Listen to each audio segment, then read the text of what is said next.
Hello बच्चों, सबको मेरा नमस्ते।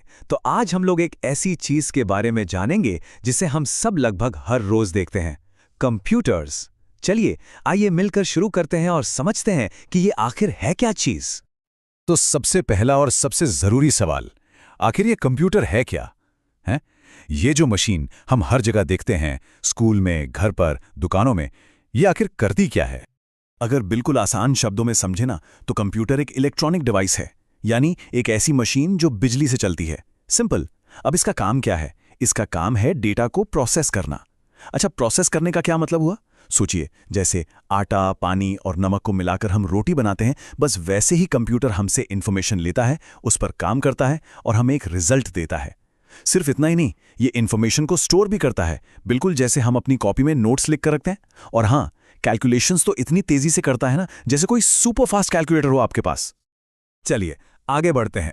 अब देखते हैं कि हमारी रोज की जिंदगी में यानी डेली लाइफ में ये कंप्यूटर कहाँ कहाँ काम आता है। आपको हैरानी होगी कि ये कितनी जगह यूज होता है। सबसे पहले और सबसे इंपॉर्टेंट, हमारी पढ़ाई में यानी एजुकेशन में। आजकल तो ज्यादातर ऑनलाइन क्लासेस कंप्यूटर पर ही हो रही है ना।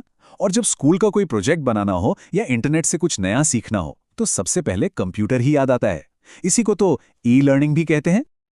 अच्छा, पढ़ाई हो गई, अब थोड़ा फन भी तो जरूरी है। क्यों? तो इस मामले में भी कंप्यूटर हमारा बेस्ट फ्रेंड है। हम इस पर मूवीज देख सकते हैं, अपने फेवरेट गाने सुन सकते हैं और हाँ, गेम्स भी खेल सकते हैं। तो ये सब क्या हुआ? ये हुआ एंटरटेनमेंट। और पता है, कंप्यूटर हमें लोगों से जोड़कर भी रखता है। इसे कहते हैं कम्युनिकेशन। सोचो, अगर कोई दोस्त या फैमिली मेंबर दूर रहता है, तो हम उन्हें ईमेल भेज सकते हैं या सबसे अच्छा, वीडियो कॉल करके उन्हें देख भी सकते हैं और बात भी कर सकते हैं। और हाँ, सोशल मीडिया, वो भी तो कंप्यूटर से ही चलता है ना। तो अभी तक हमने घर और स्कूल की बात की, लेकिन कंप्यूटर सिर्फ यहीं तक लिमिटेड नहीं है। जो काम की दुनिया है, जिसे हम प्रोफेशनल वर्ल्ड कहते हैं, वहां तो इसकी इंपॉर्टेंस और भी ज्यादा है। चलिए देखते हैं कैसे।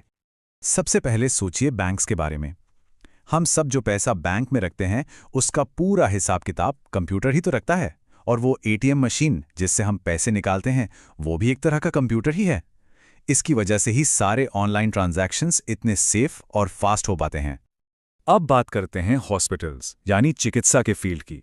डॉक्टर्स जो हैं वो पेशेंट की सारी डिटेल्स, जैसे उन्हें क्या बीमारी है, कौन सी दवा दी गई है, ये सब कंप्यूटर में सेव करके रखते हैं।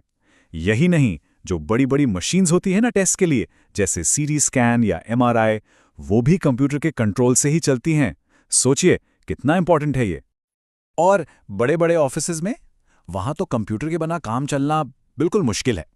कोई भी डॉक्यूमेंट लिखना हो, प्रेजेंटेशंस बनानी हो या ज़रूरी ईमेल्स भेजने हो, सब कुछ कंप्यूटर पर ही होता है। सीधी सी बात है, इसने काम को बहुत आसान और तेज बना दिया है। यहाँ तक कि हमारी गवर्नमेंट यानी सरकार भी हम तक सुविधाएं पहुंचाने के लिए कंप्यूटर का ही इस्तेमाल करती है। एग्जाम्पल के लिए आधार कार्ड, वो कंप्यूटर से ही बनता है। ट्रेन की टिकट बुक करनी हो, अब लाइन में लगने की जरूरत नहीं, ऑनलाइन हो जाती है। और तो और, देश की सुरक्षा यानी सिक्योरिटी सिस्टम्स में भी कंप्यूटर का बहुत बड़ा रोल है। तो चलिए, अब आते हैं एक बहुत ही इंटरेस्टिंग और एक इंपॉर्टेंट टॉपिक पर। इसको ध्यान से सुनिएगा, क्योंकि ये एग्जाम में अक्सर पूछा जाता है। हम इसे कहेंगे कंप्यूटर की 4 सुपर पावर्स, यानी इसकी 4 खास बातें। तो ये हैं कंप्यूटर की 4 सुपर पावर्स। चलिए आराम से एक एक करके समझते हैं। पहला है स्पीड यानी गति। कंप्यूटर इतना इतना तेज है कि ये लाखों कैलकुलेशंस बस पलक झपकते ही कर सकता है। नंबर 2 है एक्यूरेसी यानी सटीकता। इसका मतलब है कि कंप्यूटर अपनी तरफ से कभी कभी कोई गलती नहीं करता। जो रिजल्ट देगा वो हमेशा 100% करेक्ट होगा। नंबर 3 है स्टोरेज यानी भंडारण। कंप्यूटर अपने अंदर एक बहुत बड़ी लाइब्रेरी से भी ज्यादा इंफॉर्मेशन सेव करके रख सकता है। और चौथा और आखिरी सुपर पावर है डिलिजेंस। डिलिजेंस का मतलब है कि कंप्यूटर कभी थकता नहीं है। आप इसे एक ही काम घंटों तक करवाइए, ये बिना रुके बिना थके काम करता रहेगा।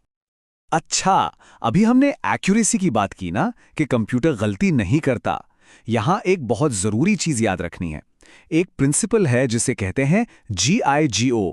GIGO, इसका फुल फॉर्म है गार्बेज इन गार्बेज आउट।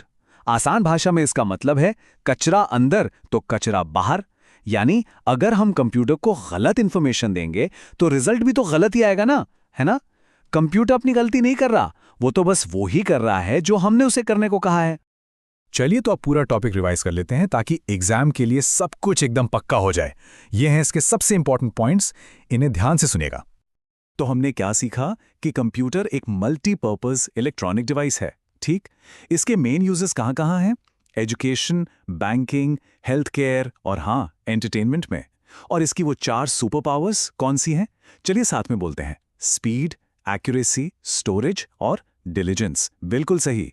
और ये जीगो के प्रिंसिपल पर काम करता है, मतलब गार्बेज इन गार्बेज आउट। और ये हमारी पर्सनल और प्रोफेशनल दोनों लाइफ में बहुत हेल्प करता है। ये 4 नाम तो जरूर याद रखने हैं। तो बच्चों, अब जब आप कंप्यूटर के बारे में इतना कुछ जान गए हैं तो एक सवाल कि आप लोग कंप्यूटर सीखकर क्या करना चाहेंगे? गेम बनाना चाहेंगे, वेबसाइट बनाना चाहेंगे या कुछ और नया करना चाहेंगे? इस सवाल पर जरूर सोचना। पढ़ाई अच्छे से करते रहिए। All the best.